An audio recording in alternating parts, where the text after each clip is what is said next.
Cerita diawali dengan dentuman ledakan yang mengguncang segalanya saat peringatan bahaya mulai meraung di seluruh penjuru kota Liangcheng.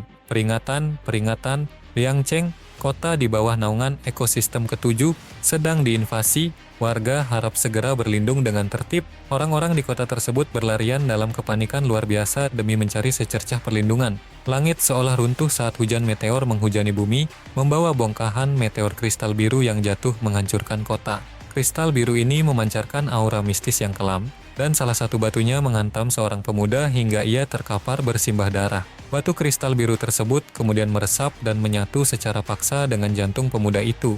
Dan beberapa tahun pun berlalu setelah tragedi yang mengubah takdir tersebut. Di sekolah menengah nomor 1 Liangcheng, terlihat sebuah upacara besar sedang dilangsungkan dengan atmosfer yang tegang. Seorang guru berseru dengan nada yang menggetarkan jiwa. Para siswa, camkan ini. Hanya dengan menembus kelas elit, kalian dapat berharap untuk berdiri sebagai seniman bela diri elit di masa depan. Tes penempatan ini mensimulasikan kekejaman ujian masuk perguruan tinggi dengan penilaian akademik dan seni bela diri yang dipisahkan secara tegas. Nilai total 750, nilai akademik 225, nilai ujian bela diri 525. Saya berharap seluruh siswa akan mengerahkan segala kemampuan yang telah dipelajari dan menjawab setiap tantangan dengan sebaik-baiknya. Hanya 10 siswa dengan nilai total tertinggi yang layak diterima di kelas elit. Ujian akademik segera dimulai. Silakan memasuki ruang ujian sesuai urutan. Usai upacara yang membakar semangat itu, tampak seorang siswa lelaki berjalan dengan tenang. Dialah sang pemeran utama dalam kisah ini. Mari kita perkenalkan tokoh utama kita kali ini bernama Chen Du, salah satu siswa dari ke sekolah menengah nomor 1 Liangcheng. Ia berkata dalam hati, inilah kesempatan bagi seniman bela diri, dan ia mengingat kejadian kelam beberapa tahun lalu. Ia bergumam, aku tiba-tiba jatuh koma di tahun pertama SMA. Orang tuaku begitu mencemaskan kesehatanku, hingga mereka membantuku mengambil cuti sakit selama 2 tahun. Ternyata pria beberapa tahun lalu yang terkena meteor batu kristal biru itu adalah Chen Du. Ini mungkin kesempatan terakhirku untuk menjadi seorang ahli bela diri, jadi aku harus memanfaatkannya sampai titik darah penghabisan. Namun, karena melamun sambil berjalan, ia tak sengaja menabrak siswa lainnya. Bukankah ini Chen Du? Kau benar-benar punya nyali untuk datang ikut ujian juga? Lihat, sudah kubilang semua orang punya kesempatan untuk masuk ke kelas elit. Chen Du yang mengambil cuti 2 tahun di tahun pertama SMA-nya, masih berani datang untuk mengikuti ujian. Dengan aura yang menyeramkan, ia hendak mencengkeram bahu Chen Du secara kasar. Anak muda masih punya nyali, mengambil cuti 2 tahun karena sakit ringan, dan masih berani mengikuti ujian masuk kelas Hongzi. Kalian tidak menganggap diri kalian sebagai semacam, akan tetapi pergelangan tangannya telah ditangkap dengan kuat oleh Chen Du. Chen Du berkata, terima kasih atas perhatian Anda, tetapi Anda sebaiknya fokus pada bagaimana cara lulus ujian yang akan datang. Chen Du melepas tangannya, lalu bergegas pergi begitu saja. Anak ini jelas-jelas pernah diintimidasi di tahun pertama SMA. Kenapa sekarang dia jadi sombong sekali? Mungkin kita berikan saja nilai tambahan setelah ujian nanti. Di dalam hati, siswa sebelumnya yang digenggam tangannya bertanya-tanya, apakah anak ini bertambah kuat? Chen Du menghela napas panjang untuk menenangkan diri. Apa kau tidak punya otak? Jika kau bergerak sekarang dan ketahuan, kau bisa didiskualifikasi dari ujian. Lebih baik menunggu sampai ujian bela diri untuk bergerak. Gagal ujian karena kesalahan konyol adalah aib, dan tidak akan ada yang bisa membela diri atas hal itu. Chen Du lalu membuka soal ujian di monitor komputernya. Mohon jelaskan secara singkat latar belakang dunia saat ini dan tanggal krusialnya. Apakah ujian ini dimulai dengan pertanyaan yang masuk akal? Chen Du mengisi jawaban dengan mantap. Pada era lampau tahun 2842, sebuah peradaban alien menemukan dan menyerang bumi, memaksa umat manusia menggunakan senjata nuklir untuk melawan. 2 tahun kemudian, perang nuklir skala penuh berakhir dengan kekalahan manusia dengan jumlah korban jiwa melampaui 5 miliar. Di bawah kondisi radiasi nuklir yang meluas, umat manusia berhasil menembus batasan fisiknya dan mulai berevolusi. Pada tanggal 27 Agustus 2860 era lama, semua orang dewasa telah mencapai tingkat 2 dalam hal kekuatan hidup. Hari itu menandai berakhirnya era lama dan dimulainya era baru yang dikenal sebagai hari pertama dalam kalender Gao Wu. Singkat cerita, setelah mengisi semua ujiannya, Chen Du mengirimkan hasil ujian tersebut dengan yakin. Setelah melihat angka yang muncul di layar, ia berkata dalam hati, sesuai prediksi nilai penuh. Lagi pula, aku sebenarnya tidak koma selama 2 tahun. Sebaliknya, aku mengalami cedera yang tidak dapat dijelaskan sebelumnya dan mulai berulang kali memasuki ruang aneh. Imbalan di ruang ini membantuku membangkitkan kekuatan mental dan memperoleh bakat daya ingat fotografis. Karena itu, bahkan setelah 2 tahun vakum dari sekolah, aku masih percaya diri untuk mendaftar ujian. Sayangnya, nilai maksimal untuk mata pelajaran akademik hanya 225 poin. Jadi aku masih harus pulang dan mempersiapkan diri dengan baik untuk ujian bela diri. Singkat cerita, kini Cendu telah tiba di kediamannya yang sederhana. "Ayah, aku pulang." Ayahnya menyambut dengan hangat. Tepat pada waktunya, saatnya makan.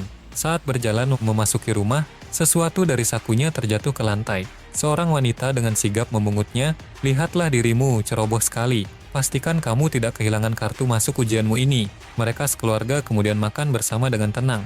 Ayahnya lalu menunjukkan botol-botol kecil di atas meja dan berkata dengan bangga, "Lihat, apa ini?" Cendu terkejut. "Itu bubuk Qi dan darah." "Ayah, ini dari mana asalnya?" "Oh, kamu akan mengikuti ujian masuk ke sekolah menengah bergengsi itu. Jadi aku membelikanmu beberapa bubuk Qi dan darah untuk membantumu meningkatkan nilaimu." "Ayah, sebenarnya aku bisa melakukannya tanpa harus membebani keluarga. Berhentilah berpikir berlebihan. Meskipun aku mungkin tidak menjadi seorang ahli bela diri, keluarga kita dapat dengan mudah menghidupi beberapa ahli bela diri, baik kamu maupun adikmu. Makan dan minumlah sesukamu, uang akan selalu datang." Mendengar itu, Cendu terdiam lalu tersenyum ringan, namun kekhawatiran tetap membekas di hatinya. Setelah makan malam keluarga, Cendu segera latihan di kamarnya. Di dalam hati ia bertekad, sebotol bubuk Qi dan darah harganya 20.000 yuan. Jika kita membelinya, keluarga kita mungkin tidak akan punya tabungan lagi. Di masyarakat sekarang ini, jika Anda tidak menjadi seorang ahli bela diri, Anda bahkan tidak bisa menjamin keselamatan keluarga. Apakah ujian besok berjalan lancar atau tidak bergantung pada apa yang kulakukan malam ini? Saat latihan semedi, sebuah api biru misterius muncul dari telapak tangannya. Lalu kesadarannya berpindah ke dalam suatu area yang dipenuhi gunung es dengan sebilah pedang yang tertancap di depannya. Di saat itu, ia sudah terkepung oleh puluhan monster haus darah. Cendu berkata, "Setelah koma itu, aku akan memasuki ruang kristal ini setiap malam setelah aku tertidur. Ruangan ini dipenuhi monster yang bertujuan untuk menghancurkan kristal jiwaku. Aku harus melawan monster-monster itu dan melindungi kristal tersebut. Jika kristal itu hancur, aku akan pingsan sepanjang hari berikutnya. Namun, jika aku mati dalam pertempuran hebat di sini, demi melindungi kristal itu, aku akan bangun dengan cepat dan penuh energi sepanjang hari. Awalnya, aku tidak berani memaksakan diri terlalu keras, yang menyebabkan aku sering jatuh koma. Baru setelah aku memahami pola penuh energi, setelah kematian, aku mulai berangsur-angsur pulih. Namun, ada juga keuntungannya. Setiap kali aku berhasil bertahan melawan gelombang monster, kekuatan mentalku meningkat sedikit. Peningkatan kekuatan mental ini membuat daya ingat dan kemampuan pemahamanku menjadi sangat kuat. Bahkan jika aku berhenti belajar selama 2 tahun, aku masih bisa. Sistem pun muncul, gelombang monster berikutnya akan tiba dalam 30 detik. Satu-satunya kekurangannya adalah metode gila ini hanya berfungsi pada percobaan pertama yang berhasil untuk melindungi kristal. Cendu terus-menerus bertarung melawan gerombolan monster dan menghabisinya satu persatu dalam tarian kematian. Setelah itu, Cendu berseru, "Buka panel sistem." Dalam hati ia terus berpikir, data yang ada saat ini mungkin belum cukup untuk memasuki kelas Hongzi dan menjadi seniman bela diri elit di masa depan. Lalu tampilan sistem memperlihatkan profil kekuatan Cendu. Nama, Cendu, vitalitas level 5,1, kekuatan mental tingkat 5, kekuatan angkat 1000, kecepatan 20 meter per detik, keahlian seni bela diri, teknik pedang cahaya mengalir, tingkat 1, 89%. Lalu peringatan sistem merah menyala di seluruh ruangan. Gelombang kelima monster akan datang. Para pemain bersiaplah. Sesosok naga api raksasa muncul menyerang menggunakan semburan api neraka. Serangan demi serangan api dari monster naga itu berhasil dihindari Cendu dengan gerakan refleks yang tajam. Cendu melihat indikator luka pada monster tersebut. Cakarnya robek, itu celah yang kucari. Ia kemudian melompat tinggi menerjang lengan sang naga. Serangannya mendarat telak. Ia berkata dalam hati bahwa inilah waktunya untuk menghabisi monster itu. Akan tetapi sang naga kembali menyerang. Beruntung Cendu berhasil melompat mundur menghindarinya. Cendu berkata dengan sinis, "Setelah berkali-kali mati di tempat ini, akhirnya aku berhasil menguasai pola serangan dan ritme kadal monitor raksasa ini." Cendu lalu mengerahkan kemampuannya. Aura kebiruan meledak di sekitar tubuhnya. Ia melancarkan tebasan dahsyat yang menghantam tubuh sang naga hingga monster itu terlempar mundur. Chengdu mendarat tepat di atas tubuh sang naga. Aku sedikit ceroboh, untungnya aku tidak mengalami cedera serius. Bagi jiwaku, ia mencengkeram bahunya dan bergumam, apakah aku sudah mulai kehilangan kewarasan karena pertarungan ini? Chengdu lalu menyadari sesuatu yang berbahaya. Lalu tiba-tiba, sang monster naga mengamuk kembali, melancarkan serangan cakar-cakar tajamnya yang mematikan. Untungnya, refleks Chengdu masih cukup tajam untuk menghindari terkaman maut sang naga. Tetap tenang, aku yakin kemenangan akan menjadi milikku malam ini. Chengdu berbalik melakukan serangan balik, ia melesat bak anak panah dan melompat tinggi ke arah kepala sang monster. Ia melancarkan tebasan pedangnya yang mematikan, mengincar langsung ke dalam rahang sang naga api. Tetapi sang naga menyerang lebih dulu dan hantaman ekornya membuat Chengdu terhempas hebat. Namun dengan sisa tenaga yang ada, Chengdu berhasil melakukan pendaratan sempurna dan menstabilkan posisinya. Akan tetapi rentetan bola api dari sang naga kini menghujani dan mengarah langsung ke posisinya. Chengdu terdesak tepat saat kobaran api akan melahapnya. Ia menghindar secara akrobatik dengan menancapkan pedangnya dan bergelantungan di pilar-pilar area tersebut. Chengdu bergumam sinis. Memiliki tubuh berukuran kecil ternyata ada keuntungannya, misalnya gerakanku menjadi jauh lebih fleksibel. Chengdu kembali menerjang memanjat lengan bersisik sang naga dengan gesit, lalu mendaratkan serangannya tepat di puncak kepala makhluk itu. Chengdu segera melancarkan serangan pamungkas, menancapkan pedangnya hingga menembus tengkorak monster naga tersebut. Monster naga itu mengerang dahsyat lalu ambruk ke tanah, namun Chengdu terus-menerus melancarkan rentetan serangan membabi buta ke arah monster yang sudah sekarat itu. Monster naga akhirnya binasa sepenuhnya. Sistem muncul memberikan notifikasi. Selamat, Anda telah berhasil bertahan dari 5 gelombang serangan monster yang brutal. Tingkat kekuatan mental Anda kini meningkat sebesar 1 poin. Selamat, jumlah gelombang pertahanan 5 dari 5 selesai. Anda memperoleh hadiah langka, teknik visualisasi Void Immortal. Chengdu bergumam takjub, meningkatkan kekuatan mental memang luar biasa, tapi metode visualisasi ini, aku ingat, guru di sekolah pernah menjelaskan bahwa visualisasi adalah metode langka yang memungkinkan seseorang untuk secara aktif mengasah kekuatan mental. Meskipun aku bisa meningkatkan kekuatan mental melalui hadiah sistem, memiliki metode ini tentu jauh lebih menguntungkan. Sistem kembali memberikan peringatan, mohon bersiap tuan rumah, gelombang monster berikutnya yang lebih kuat akan segera tiba.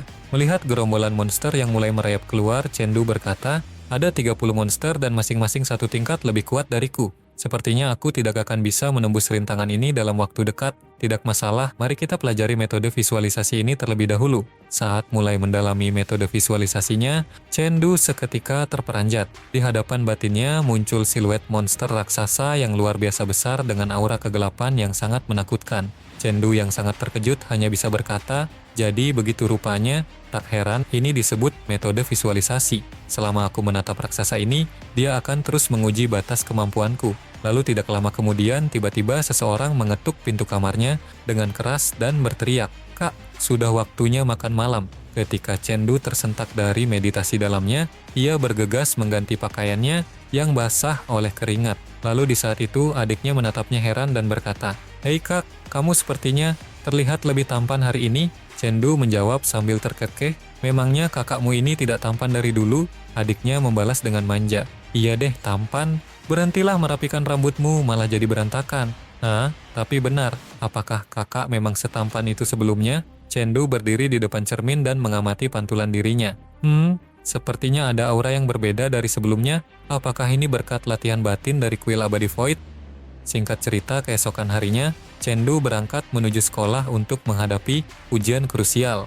Ia pun berpamitan dengan penuh tekad kepada adik dan ayahnya. Cerita berpindah ke atmosfer stadion sekolah menengah nomor 1 Liangcheng. Chengdu melakukan peregangan otot. Ia membatin, metode meditasi Vision Immortal sungguh efektif. Aku bisa merasakan peningkatan kekuatan yang nyata di seluruh aspek tubuhku. Tiba-tiba terdengar suara sinis menyapa, "Hei, bukankah ini si jenius teman sekelas kita Chengdu yang sempat menghilang selama 2 tahun? Dia berada di peringkat terbawah sebelum menghilang, dan sekarang setelah 2 tahun tidak sekolah, dia berani ikut penilaian kelas Hongji. Apa dia datang hanya sebagai filantropis untuk membantu murid lain agar tidak jadi yang paling bawah?" Chengdu membalas dengan tenang namun tajam, "Itu masih jauh lebih baik daripada seseorang yang bahkan tidak yakin bisa lulus ujian akademisnya sendiri." Siswa tersebut langsung meradang kesal, "Apa katamu? Jika kau tidak bisa mendengar ini dengan jelas, lebih baik kau pulang saja daripada ikut ujian." Chen Du, jangan kau berani-berani menantangku. Chen Du menyela dengan nada datar. Aku tidak menyebut nama siapapun, jadi mohon jangan merasa tersinggung jika tidak merasa. Siswa lain segera menengahi perdebatan panas itu. Sudahlah, cukup. Penilaian ini adalah prioritas utama. Jika terjadi keributan dan guru datang, kita semua yang akan menanggung ruginya. Siswa yang emosi tadi menatap tajam sebelum pergi dan mengancam, Chen Du, tunggu saja, sebentar lagi kau akan menerima akibat dari mulut besarmu itu. Teman Chen Du yang lain tampak panik dan berbisik, bro, kau benar-benar tamat kali ini. Chen Du menjawab dengan sangat santai, tenang saja, selalu ada jalan untuk menyelesaikan setiap persoalan. Temannya menjelaskan dengan wajah pucat, ini bukan masalah sepele, kau tidak tahu apa yang terjadi selama 2 tahun kau cuti. Feng Rui menjadi sangat angkuh karena paman keduanya sekarang menjabat sebagai direktur urusan akademik di sekolah kita. Kabar burung mengatakan bahwa direktur akademik telah membocorkan soal-soal penilaian seni bela diri tahun ini secara khusus kepada Feng Rui. Mendengar penjelasan temannya, Chen Du membatin waspada, sepertinya aku harus benar-benar waspada. Feng Rui mungkin akan bersekongkol dengan guru untuk menjebakku di tengah ujian. Setelah itu, sebuah pengumuman menggema melalui pengeras suara. Penilaian seni bela diri terdiri dari tes kekuatan fisik dan pertandingan sparring. Kandidat harus maju dalam kelompok 10 orang sesuai nomor ujian, memasuki ruang ujian masing-masing untuk tes kekuatan.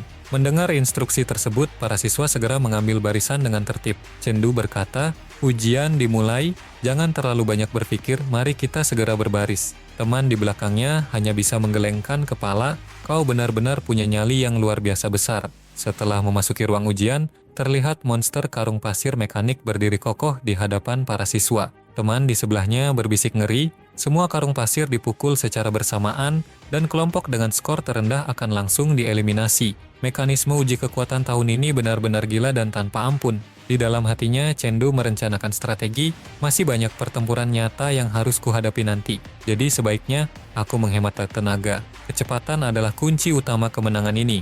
Chen Du mengambil kuda-kuda kokoh dan mengumpulkan kekuatan pada kepala tangannya. Di sisi lain, Feng Rui yang juga bersiap melakukan pengukuran kekuatan berteriak sombong, sangat mudah, kekuatanku akan menghancurkan segalanya. Sinyal penilaian kekuatan pukulan pun dimulai. Chen Du dan Feng Rui melancarkan pukulan sekuat tenaga ke arah monster karung pasir. Hantaman mereka begitu keras hingga menciptakan gelombang kejut yang menghebohkan siswa lain. Bawahan Feng Rui bersorak kegirangan, bos besar memang luar biasa. Sudah kuduga Feng Rui benar-benar berada di level yang berbeda. Kudengar kekuatannya sekarang hampir menyentuh angka 1400 power. Bos kita adalah nomor 1, tak ada yang bisa menandingi putaran ini. Akan tetapi, sorakan bawahan Feng Rui tiba-tiba terhenti karena mereka sangat terkejut. Feng Rui sendiri tertegun mendengar bisikan para siswa lain yang tampak syok melihat layar pengumuman. Astaga, bagaimana mungkin? Satu pukulan dengan kekuatan mencapai 1500 power, dan itu dihasilkan oleh seseorang dengan tingkat kesehatan hanya 5,1. Chen Du dari kelas mana dia sebenarnya? Kenapa dia bisa sehebat itu? Mengapa namanya tidak pernah masuk dalam daftar 50 besar tahun lalu?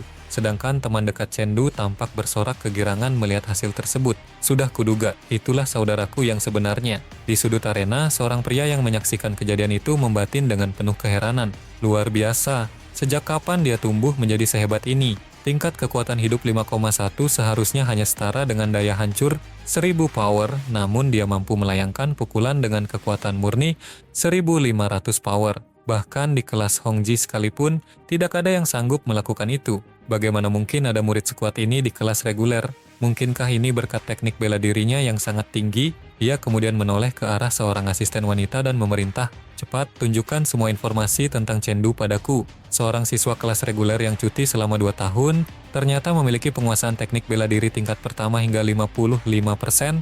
Tidak, melihat aksinya tadi, mungkin sekarang penguasaannya jauh lebih tinggi. Siang ini, aku sendiri yang akan menyaksikan sejauh mana kekuatan aslimu tersembunyi.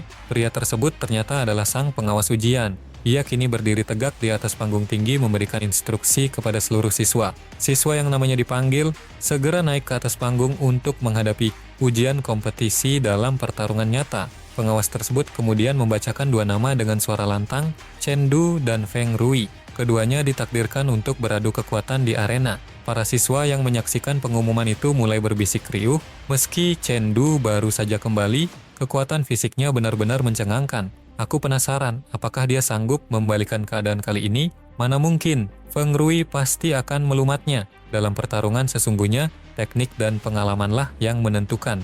Kekuatan kasar saja tidak akan memberikan banyak keuntungan. Di atas arena yang panas, Feng Rui menatap lawannya dengan kebencian dan berkata, "Chengdu, jangan harap kau bisa seberuntung sebelumnya, hanya karena kau sempat mengalahkanku terakhir kali. Kuharap kau bisa mempertahankan kesombonganmu itu sampai akhir nanti." Feng Rui melesat maju, melancarkan serangan beruntun yang eksplosif. Rentetan serangan badai ia lancarkan. Namun secara luar biasa, semua itu berhasil dihindari oleh Chengdu dengan gerakan yang sangat tenang. Beberapa serangan yang lolos pun berhasil ditangkis dengan sempurna menggunakan pedang Chengdu. Chengdu kemudian mengambil celah untuk melancarkan serangan balik yang kilat. Satu ayunan pedangnya yang berat berhasil menghantam pertahanan Feng Rui hingga membuatnya terpelanting mundur. Tak memberi napas sedikit pun saat Feng Rui kehilangan keseimbangan, Chengdu kembali merangsek maju dan mendaratkan serangan telak yang membuat hidung Feng Rui bersimbah darah. Setelah Feng Rui berhasil mendarat dengan susah payah, ia menggeram dalam hati. Chengdu, satu-satunya orang yang layak masuk ke kelas Hongji adalah aku. Feng Rui kembali menerjang dengan mengerahkan seluruh kekuatan hidupnya. Serangan demi serangan berbentuk cambukan energi yang liar mengarah langsung ke titik fatal Chengdu. Tetapi, seluruh badai serangan itu tetap mampu dipatahkan oleh kokohnya pedang Chengdu. Feng Rui berteriak murka sambil menghantamkan seluruh kekuatannya. "Matilah kau, Chengdu!" Hantaman dahsyat yang cukup untuk menghancurkan lantai arena itu meledak, namun Chengdu sudah lebih dulu menghindar dengan sangat lincah. Chengdu membatin sambil tetap waspada, monster dalam pertarungan nyata ternyata memiliki pola yang cukup berbeda dibandingkan monster di ruang kristal. Feng Rui kemudian mengambil kuda-kuda rendah dan memusatkan energi api yang membara di tangannya. Kobaran api itu dilepaskan dengan kecepatan tinggi ke arah Chengdu. Serangan itu ditahan dengan pedang, membuat benturan energi yang hebat antara keduanya. Keduanya tidak ada yang mau mengalah, saling menekan dan kembali bertukar serangan dengan intensitas tinggi. Namun tiba-tiba, rentetan tebasan angin tajam melesat dari arah yang tak terduga dan menghantam tubuh Feng Rui. Serangan jarak jauh itu berasal dari teknik pedang Chengdu yang sangat cepat. Feng Rui menderita luka parah akibat serangan tersebut, namun dalam kondisi terdesak, ia sempat mengeluarkan belati tersembunyi. Mereka berdua kembali berhadapan dalam jarak dekat, akan tetapi sebuah dorongan pukulan keras tiba-tiba menghantam wajah Feng Rui dengan telak, melemparkannya jauh hingga tak sadarkan diri. Para siswa yang melihat hasil akhir tersebut terdiam dalam keheningan total sebelum akhirnya meledak. "Apa-apaan ini?" Chengdu benar-benar memenangkan pertarungan. Pengawas ujian itu segera memberikan perintah tegas. "Tim medis, cepat periksa kondisi Feng Rui. Siswa lain, bersiaplah untuk kompetisi praktik berikutnya." Pengawas itu kemudian menoleh ke arah pemenang arena. "Chengdu, tunggu sebentar." Chengdu membungkuk sopan dan berkata, "Guru Ling, mohon maaf. Saya sedikit gugup tadi sehingga tidak bisa mengendalikan kekuatan saya dengan benar. Saya harap Anda memaafkan saya." Guru Ling menatapnya dalam dan membalas, "Terluka dalam pertempuran nyata adalah hal yang lumrah. Lain kali lebih berhati-hatilah. Kau sudah berjuang keras hari ini. Ingatlah untuk beristirahat saat sampai di rumah." Chengdu kemudian mengucapkan terima kasih dan berlalu. Guru Ling menatap punggung pemuda itu sambil membatin. Feng Rui dipukuli hingga babak belur. Namun Chengdu sendiri tidak lecet sedikit pun. Hal ini hanya bisa terjadi jika ada kesenjangan yang luar biasa jauh dalam keterampilan bela diri mereka. Guru Ling kemudian memerintah pada sistem asistennya, "Wang Cai, hubungkan aku dengan kepala sekolah sekarang juga." Setelah menyelesaikan seluruh rangkaian ujian pertarungan, Chengdu memutuskan untuk pergi ke suatu tempat demi mengasah kemampuannya. "Masih terlalu pagi, ayah dan adikku pasti belum pulang dalam waktu dekat." Chengdu melangkah menuju ruang pertempuran virtual sekolah. Chengdu bergumam pada dirinya sendiri, "Meski aku tidak punya uang untuk menyewa pelatih pribadi, sekolah setidaknya menyediakan fasilitas ini untuk setiap siswa. Begitu masuk ke dalam pot, aku bisa dipasangkan dengan praktisi bela diri dari seluruh dunia yang memiliki tingkat keahlian serupa. Karena selama ini aku hanya fokus bertarung di ruang kristal, aku jarang masuk ke dunia virtual, sehingga peringkatku saat ini masih di level perunggu. Feng Rui kalah memalukan hari ini, dia pasti akan mencari cara untuk menghalangi jalanku masuk ke kelas Hongji melalui koneksi pamannya. Namun, hasil dari pertarungan virtual ini akan tercatat dalam peringkat pemuda bintang biru, daftar jenius yang menjadi acuan utama ujian masuk perguruan tinggi. Ini adalah peringkat yang diakui oleh seluruh ekosistem di dunia. Bahkan di kelas Hongji saat ini, belum ada satupun yang berhasil masuk ke daftar tersebut. Jadi, selama aku berhasil meraih peringkat di bintang biru, tempat di kelas Hongji sudah pasti menjadi milikku secara mutlak. Sudah cukup lama sejak terakhir kali aku menggunakan pot virtual ini setelah memiliki ruang kristal. Mari kita pemanasan dengan sesuatu yang ringan. Di dalam area virtual, Chengdu muncul dengan mengenakan topeng misterius. Begitu memasuki medan tempur virtual yang sunyi, Chengdu tampak bingung dan berkata, di mana lawannya? Lalu tiba-tiba, seorang wanita muncul dari kegelapan dan menyerang punggungnya dengan kilat sambil berbisik, "Responsmu terlalu lambat, nak." Tetapi saat wanita itu melancarkan serangan, hantamannya berhasil ditahan dengan sempurna oleh Chengdu. "Lumayan juga," gumam wanita itu. "Responsmu cukup mengesankan. Ini bukan ujian sekolah di mana kau harus menunggu lawan menyapamu sebelum mulai bertindak. Aku sudah belajar dari kesalahanku dan aku tidak akan memberimu celah lagi untuk mendekatiku secara diam-diam." Chengdu berbalik melakukan serangan balik, melancarkan rentetan tebasan beruntun kepada wanita itu, namun gerakannya masih bisa dihindari dengan lincah. Chengdu kemudian melepaskan sebuah serangan tusukan kilat yang nyaris menggores wajah wanita itu, membuatnya tersentak kaget. "Kau baru saja menggunakan Azure Dragon Thrust? Jurus ini jelas sebuah teknik tusukan, tapi bagaimana bisa kau mengeksekusinya seperti teknik pedang?" Wanita itu membalas dengan sebuah tendangan cepat yang mendarat telak di perut Chengdu. Sambil melancarkan serangan, wanita itu berseru, "Empat bentuk cahaya mengalir itu tidak berguna jika kau hanya terpaku pada pola. Jangan biarkan dirimu dibatasi oleh bentuk tertentu. Fokuslah pada esensi teknik bela diri itu sendiri." Mendengar petuah di tengah pertarungan itu, Chengdu membatin dalam hati, benar, teknik pedang seharusnya tidak terbelenggu oleh bentuk yang kaku. Tapi bagaimana mungkin dia bisa mengenali dasar kemampuan berpedangku secepat ini?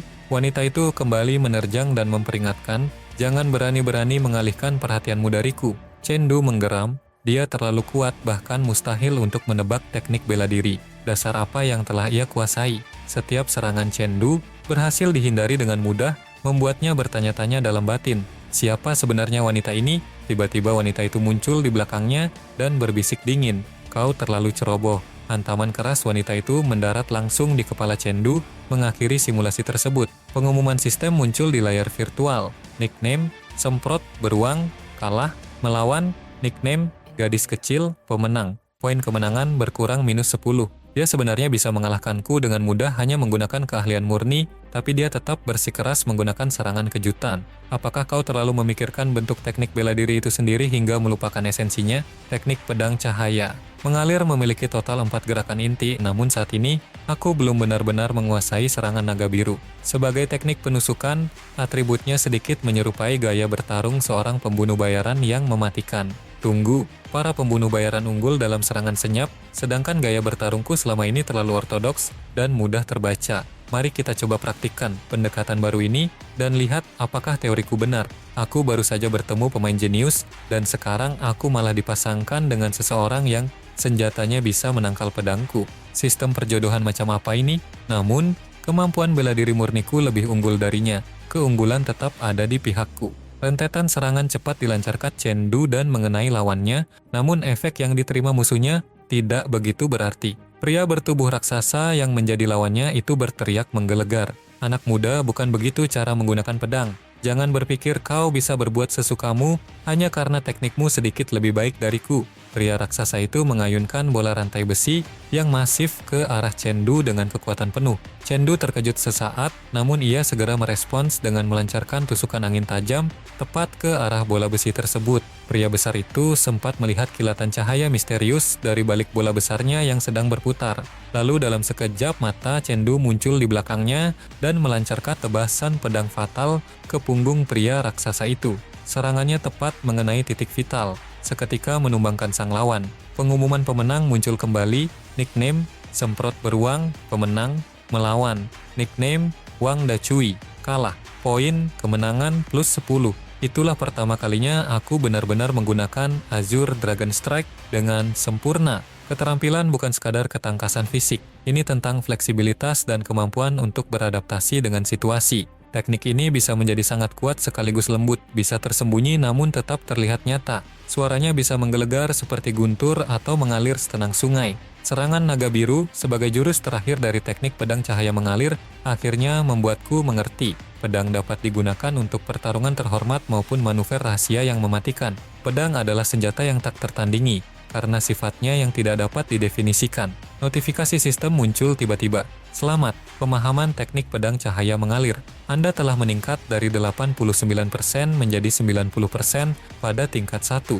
Cendu tersenyum puas. Pengalaman bertarung nyata benar-benar memperdalam pemahamanku.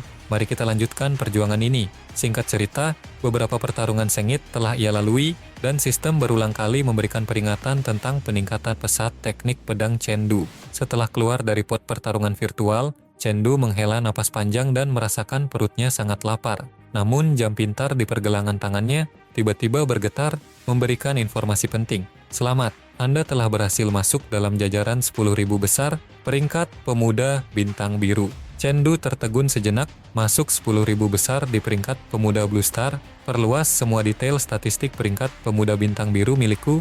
Sekarang, peringkat pemuda bintang biru ke-6.219, peringkat pemuda ekosistem ke-7 ke-654, peringkat pemuda Giant Bear, domain ke-55, peringkat pemuda distrik Ziyun ke-7, peringkat pemuda Liangcheng nomor 1. Di luar dugaan setelah menguasai serangan naga biru, ia langsung melesat menjadi nomor 1 di peringkat pemuda seluruh kota Liangcheng. Dengan ini, satu tempat di kelas elit sudah berada dalam genggamanku.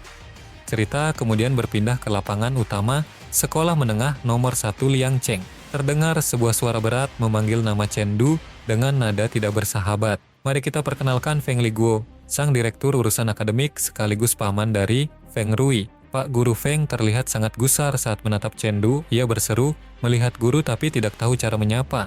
Bagaimana bisa kau bersikap tidak sopan seperti itu, murid Chen? Cendu menjawab dengan tenang. Halo guru. Guru Feng terlihat meledak marah sambil menunjuk ke arah Cendu dengan kasar. Di awal semester baru ini, Direktur Urusan Akademik melakukan inspeksi kerapian seragam kepada semua orang.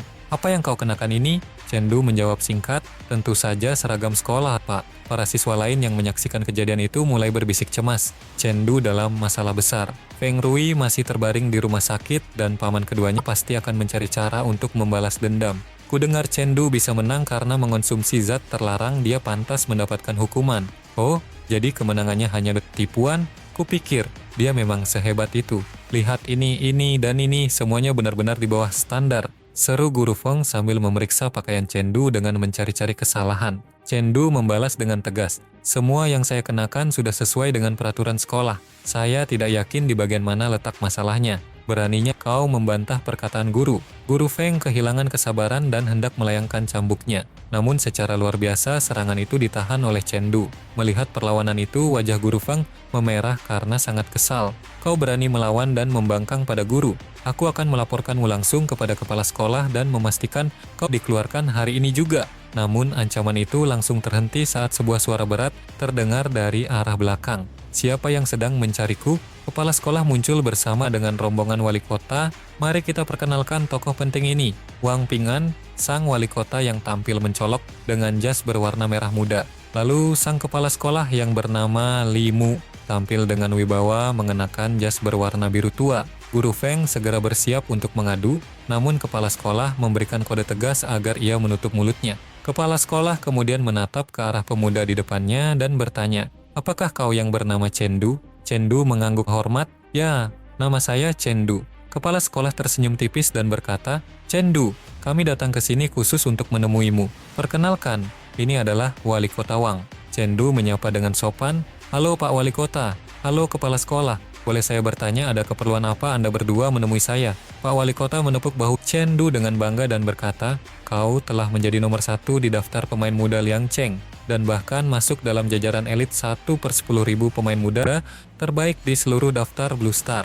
Aku benar-benar ingin melihat sendiri siapa pemuda hebat yang telah mengguncang peringkat dunia ini. Mendengar ucapan wali kota tersebut, Guru Feng seketika membeku karena terkejut luar biasa. Apa? 1 dari 10.000 pemain dalam peringkat pemuda bintang biru? Apakah yang akan terjadi selanjutnya? Kejutan apa lagi yang akan dibawa oleh Cendu? Nantikan keseruannya di chapter selanjutnya.